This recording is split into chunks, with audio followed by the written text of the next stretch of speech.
誒，今日好高興喎，又嚟一部華為平板。爆屏哦，呢個就大劑啦，呢個。哦，入晒肉啊！而家拆開出嚟。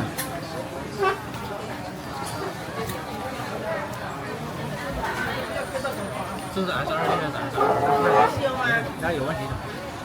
人家修的。咁就係。橙晒屏幕全部碎晒。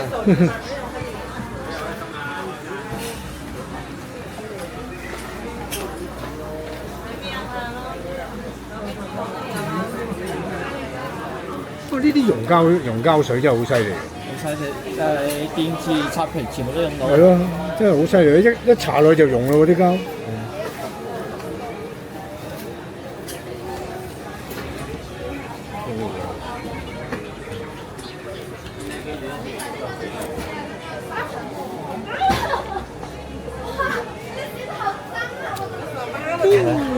攞出嚟。哎呀！哇！入晒肉啊！哇，好滾喎塊屏幕。啱啱加到熱嗰啲膠變咗先可以拆得出。哇！大劑喎！呢塊咁樣換屏幕又幾多錢咧？呢個唔貴，呢個200幾蚊。400幾蚊。係200幾蚊。200幾蚊。200幾蚊起，200幾蚊起。係因為呢個華為平板部機都係唔係咁貴，幾百蚊。喂，幾百蚊啊？呢啲平板千幾蚊啦，貴其實千幾蚊咁樣。千幾蚊。二手都幾百蚊。咁而家佢都麻煩啦，你呢隻角都崩咗咯。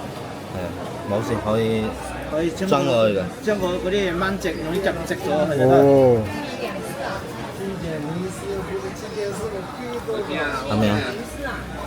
有啲變咗用刀片，係咯，將嗰啲手術刀將佢收直啲下，跟住就用呢個磨平，將個磨平先裝得落，唔刮手就得啦。但係入邊咧，入邊個弧位唔啱嘅喎，唔會，我卡位置啦，卡落咁啱好嘅。哦，呢個有圓哦有個圓位，哇！而家攞個新屏幕裝上去，將啲螺絲鎖上去。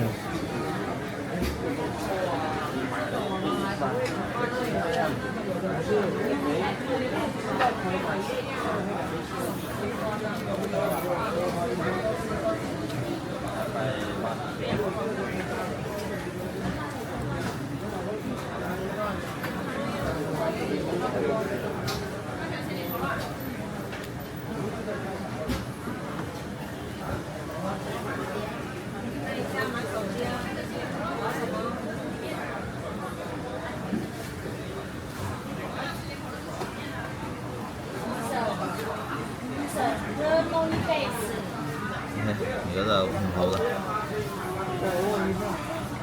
仲要黐嗰啲膠邊膠上去。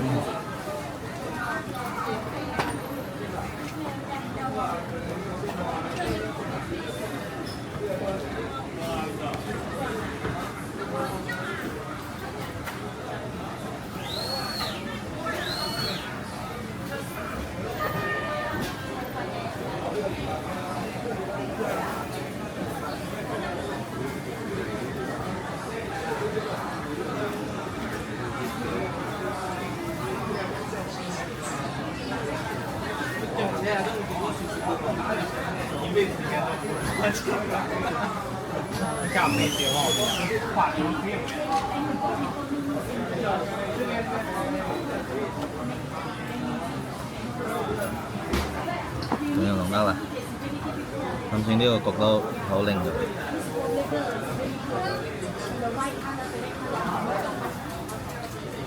咦，又係大師傅出馬啦！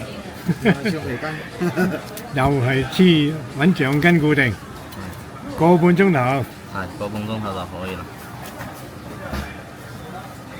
用嗰啲膠固定咗就得。係咯。啊，呢個屏幕消費有幾多咧？280蚊。哦，即係300蚊樓下。就零零尾啦。啊，靚仔晒啊！全部着晒啦。係咯，哦，大家睇下嗱，呢個就係頭先嗰個公位呢度。雙環柱啊，而家都幾鬼靚做得。即係個剷平咗。係咯，咁又重生啦。好，呢啲接機啊，有時會閃下閃下。呢啲啊，應該排線斷咗，唔係屏幕線。啊，即係嗰啲排線啊，你睇下嘛，一時顯示到，佢有時就顯示到，係合一下佢有時又閃咗就冇啦。哦，呢啲有排線壞咗，換排線就得。哦，換排先。係，我就換個排線先。好，好，我等佢整喺度整緊。而家連個細屏都顯示唔到啊！咦係喎，因為佢個排線連埋一齊嘅。哦，呢個係咩嚟㗎？呢個華為嗰隻X5摺機。哦，X5摺機。係，有時咁樣又顯示到，係啊。哦，佢時不時就顯示到，有時顯示唔到。OK。好。一打開花屏、攝花屏啊，一邊顯示一邊唔顯示。其實呢啲係屏幕冇事啊，呢啲係嗰啲排線斷咗。哦，但係好似好暗喎。唔係呢度反光。好暗喎，入邊睇唔到有嘢。好似呢度反光喎。我而家打個 number， 我將個密碼打開出嚟試下先。哦。係啊，你睇下。好暗喎，點解唔暗嘅？你睇，而家睇到未？係。而家睇到未？一邊顯示一邊唔顯示啦。係。而家兩邊屏幕啦。係。你咁樣合翻佢。係。咁樣打開出嚟。都係得一邊。係，都係一邊。其實呢個屏幕冇問題啊。係。入邊個排線斷咗，之後換排線就得啦。哦，即係換入邊嘅排線，但係都要拆好多嘢喎。我都要拆好多嘢，個時間都要差唔多2個鐘頭，因為拆呢個大屏一定要好小心嘅。哦。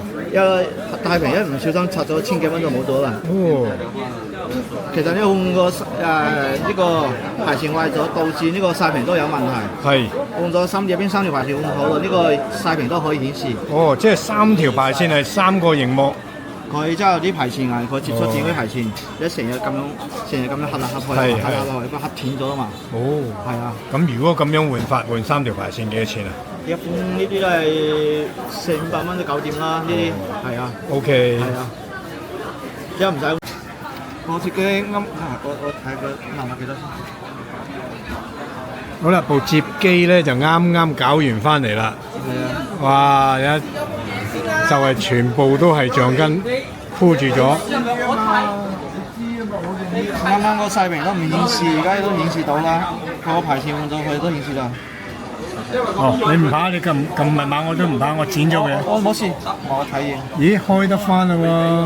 係啊，呢個你呢個小眉間搣咗，大屏都顯示到㗎啦，冇事㗎啦。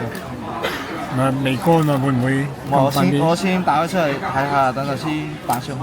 哦。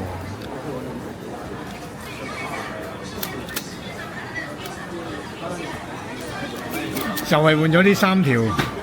係啊，呢個而家顯示到啦，啱先唔顯示嘅。哇！而家零零地啦，乜事都冇晒啦。靚仔晒。係啊，啲華為機。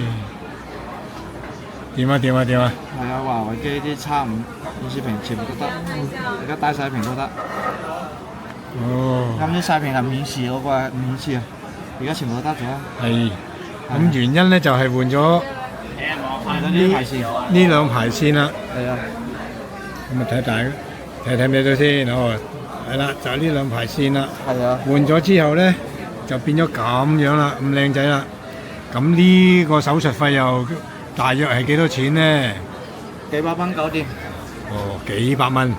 你出邊人哋有大屏收你個1600，細屏收你個600-700蚊，咁樣就成2000幾人冇晒啦。哦，如果係有啲無良嘅或者唔知嘅，或者係冇咁認識手機嘅人咧，就一拎到嚟咧就一定要你換屏噶啦。一定要換大屏、細屏。係啦，大細屏都要換晒，咁啊起碼都1200、1600蚊。加1200，即係3000蚊。唔使，細屏幾百蚊，細屏係700蚊到。1600就加700、2300。係。哦，而家咧鄭老闆就好簡單啫，淨係換咗呢兩條咁嘅嘢，咁又收咗幾百蚊就搞掂啦。係啊。哇，真係過癮喎。係啊。好啦，咁啊視頻咧就嚟到呢度啦。如果大家有機咧攞嚟整咧，就拎住呢個 number 啦。新錦達手機維修 F09櫃，就揾阿鄭老闆啊。咁啊嚟到呢度，拜拜。拜拜。